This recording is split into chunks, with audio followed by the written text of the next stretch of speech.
جمہوریت تھی، لیکن رسول کائنات صلی اللہ علیہ وسلم کی ایک واحد ہستی، ان کا مقابلہ تو نہیں ہو سکتا نا۔ امام علی مقام کے 72 افراد ہیں اور دوسری طرف 22,000 یا 42,000 کا لشکر، تو امام علی مقام کے مقابلے میں اس جمہوریت کی کوئی حیثیت نہیں ہے۔ حق کو دیکھا جاتا ہے، اور جو حق ہے اللہ فرماتا ہے حق جو ہے نا، حق وہ گمان سے، قیاس آرائیوں سے نہیں آتا، حق تعلیمات انبیاء کرام سے ملتا ہے۔ جو اللہ رسول کی تعلیمات ہیں ان کی پیروی سے حق نصیب ہوتا ہے۔ اس لیے قرآن و سنت کی پیروی کرو، حق کی پیروی کرو، قیاس آرائیوں کے پیچھے نہ چلو۔ یہ کہتے ہیں کہ قرآن محمد اپنی طرف سے بنا لیتا ہے، اللہ کا کلام نہیں ہے۔ میرے حبیب ان کو فرما دو کہ قرآن کا انداز ہی بتا رہا ہے کہ یہ قرآن کسی بندے کا بنایا ہوا نہیں، اللہ کا بنایا ہوا ہے۔ کیا دلیل ہے؟ خالی کہنے سے تو نہیں ہے نا، دلیل سے بات ہونی چاہیے۔ دلیل کیا ہے؟ قرآن مجید فرقان حمید نے اس کے اوپر دلیل قائم فرمائی ہے۔ دلیل یہ ہے کہ قرآن مجید فرقان حمید ولیکن تصدیق الذی بین یدیہ، جو پہلی آسمانی کتابیں ہیں ان کی تصدیق کرتا ہے۔ بہت سارے ایسے مسائل ہیں جو پہلی کتابوں میں ہیں، قرآن ان کی تصدیق کرتا ہے اور بالکل ہو بہو وہ سچے ثابت ہوئے، جیسے قرآن نے کہا ویسے ان کتابوں میں ہیں۔ اگر رسول کریم صلی اللہ علیہ وسلم نے اپنی طرف سے یہ قرآن بنایا ہوتا، اللہ کی طرف سے نہ ہوتا، تو اس محبوب نے تو کبھی آسمانی کتاب پڑھی نہیں ہے، تورات انجیل زبور کبھی پڑھی نہیں ہے، کبھی کسی صاحب کتاب کی صحبت ہی نہیں لی ہے۔ تو اگر انہوں نے اپنی طرف سے بنایا تو پھر ان گزشتہ آسمانی کتابوں کی یہ تصدیق کیسے کر لیتا ہے؟ حضور کو کیسے پتہ چل گیا کہ یہ مسائل ان میں تھے؟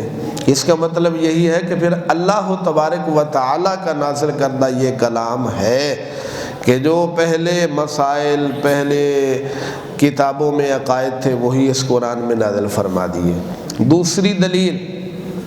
دوسری دلیل یہ ہے کہ قرآن مجید فرقان حمید نے بہت ساری ایسی پیش گوئیاں کی ہیں آنے والے حالات کے متعلق جو ہو بہو بالکل صحیح سچ ثابت ہوں۔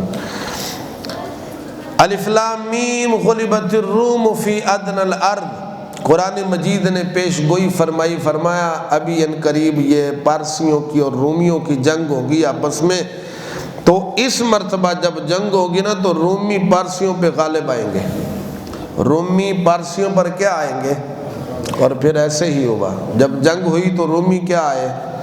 اس کا مطلب ہے یہ اللہ تبارک و تعالیٰ کا نازل کردہ کلام ہے، جو پیش گوئی کرتا ہے بالکل وہی اسی طرح صحیح سچ ثابت ہوتی ہے۔ قبلہ کی تبدیلی کے متعلق ابھی قبلہ تبدیل نہیں ہوا تھا، قرآن نے پہلے پیش گوئی کر دی، سیقول السفہاء من الناس ما ولاہم عن قبلتہم التی، کہ جب قبلہ ہم تبدیل کریں گے نا تو ان قریب بے وقوف لوگ کہیں گے کہ ان کو قبلے سے کس نے پھیر دیا، یہ لوگ اعتراض کریں گے۔ تو جب قبلہ تبدیل ہوا تو لوگ اعتراض نہ کرتے، یہودی اعتراض نہ کرتے، کہہ دیتے کہ دیکھو تو قرآن مجید نے کہا ہے یہ اعتراض کریں گے، ہم نہیں کرتے۔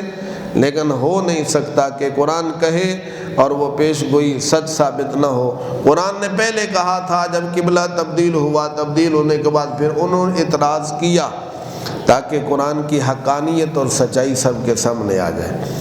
اسی طرح قرآن مجید میں پیش گوئی ہے کہ یہ جو محمد عربی صلی اللہ علیہ وسلم کے یار نہتے کمزور آج مصیبت میں ہیں، پریشانی میں ہیں، تکلیفیں مصیبتیں اٹھاتے ہیں، آپ صبر کرو، تقوی اختیار کرو، ان قریب اللہ تمہیں حکومت عطا فرمائے گا اور تمہارے دین کو غالب کر دے گا۔ پھر ایسا ہوا، صدیق کی حکومت آئی، فاروق اعظم کی آئی، عثمان غنی کی آئی، مولا علی کی آئی، اسلامی حکومتیں آئی نا۔ الذین مکناہم فی الارض اقاموا الصلاۃ وآتوا الزکاۃ وامروا بالمعروف ونہوا عن المنکر۔ اللہ فرماتا ہے کہ تم صبر سے کام لو، بے شک تمہارے دین کو ہم مضبوط کر دیں گے۔ مضبوط کیسے کیا؟ کہ اسلامی حکومت ہم تمہیں عطا فرمائیں گے جن کی وجہ سے تم لوگوں پر اپنے احکام کو نافذ کرو گے۔ تو ہو بہو ایسے ہی ہوا۔ معلوم ہوا قرآن مجید فرقان حمید اللہ تبارک و تعالیٰ کا ہی کلام ہے، نبی علیہ السلام کا اپنا بنایا ہوا کلام۔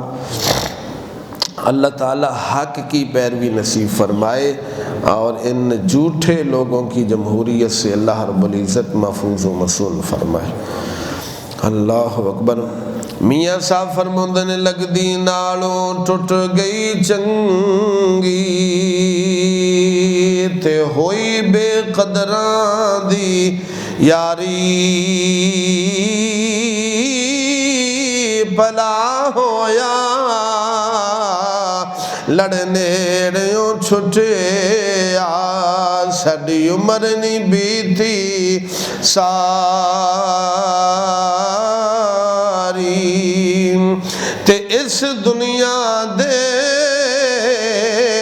لوکاں کولوں منگ پناہ فقیرہ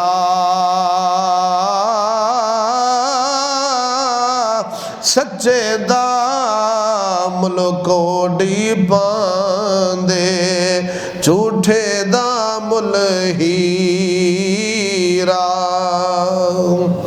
آخر دعوانا الحمدللہ رب العالمین۔ اللہم صلی علی سیدنا و مولانا محمد مبارک وسلم علیہ۔ پروردگار ہم سب دی حاضرین شرف قبولیت عطا فرما، ہر غلطی خطا دی معافی عطا فرما، سب دی پریشانیاں دور فرما، مشکلات نو آسان فرما، عقائد و اعمال دی اصلاح عطا فرما، خاتمہ بالخیر نصیب فرما۔ صلی اللہ تعالی علی خیر خلقی محمد و آلہ و اصحابہ اجمعین، آمین و برحمتہ یا رب۔